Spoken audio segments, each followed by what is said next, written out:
आज की वीडियो में एंड तक जरूर बने रहना ये जानने के लिए कि बहुत से लोगों के बैंक अकाउंट के अंदर तो अच्छे खासे पैसे क्रेडिट होते हैं, लेकिन उनकी आईटीआर के अंदर कोई भी इनकम नहीं आती है।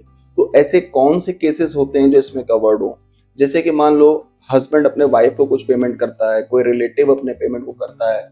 मान लीजिए किसी से आपने रिलेटिव से गिफ्ट रिसीव किए हैं जो 50,000 से नीचे हैं, वो अदर देन रिलेटिव से आपने रिसीव किए हो। तो ऐसे बहुत से अमाउंट्स हैं जिनके ऊपर टैक्स नहीं एप्लीकेबल है, लेकिन आपने अपने बैंक अकाउंट के अंदर वो पैसे रिसीव किए हुए हो। जैसे कि बहुत से अभी आपने देखा होगा एफडीज मैच्योर कराते हो, ये तो अब टीआईएस और एआईएस के अंदर रिपोर्ट हो जाता है तो उसमें दिखने लगता है। तो अब हो क्या रहा है कि इनकम टैक्स डिपार्टमेंट भी एआई का यूज कर रहा है, जैसे हम लोग यूज कर रहे हैं। तो उनको भी अंदाजा होता है कि बैंक अकाउंट के अंदर कितने टोटल क्रेडिट्स हैं, और वो टोटल क्रेडिट्स अगर एक्स्ट्रा ऑर्डिनरी हैं और आपकी इनकम टैक्स के अंदर कोई भी इनकम रिपोर्ट नहीं है, या फिर उनको लगता है कि ये जो क्रेडिट्स हैं ये अंडर रिपोर्ट है या कम है, तो वो आपसे नोटिस देके पूछ सकते हैं कि अगर आपके बैंक अकाउंट के अंदर 1 करोड़ रुपीस क्रेडिट हुए हैं फॉर एग्जांपल, और आपने केवल 10 लाख रुपए की इनकम रिपोर्ट करी है, तो आप बताओ कि क्यों इतनी कम रिपोर्ट हुई है।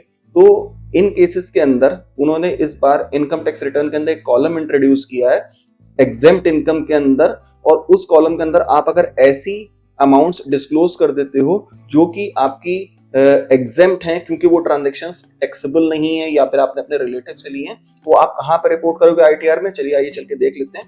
अब देखिए, जैसे कि मैंने अभी एक सैलरी का आईटीआर खोला हुआ है, इसमें आप यहाँ पे जाके देखोगे exempt income for reporting purpose, इसमें ऐड अनदर पे क्लिक करोगे। यहाँ पे कैटेगरीज देख रखी हैं, agriculture, compensation, income from specified investments. इसमें देखिए नीचे अदर इनकम्स दिया हुआ है।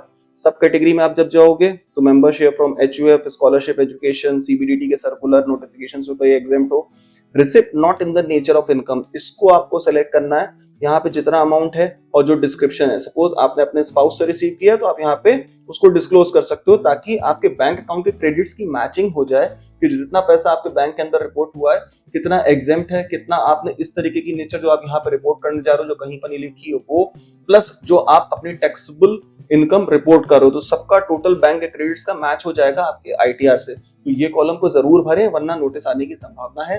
इस इंफॉर्मेशन को ज्यादा से ज्यादा लोगों के साथ शेयर करें ताकि वो इस कॉलम को छोड़े ना और एआई बेस्ड नोटिस से बच सकें। Thank you.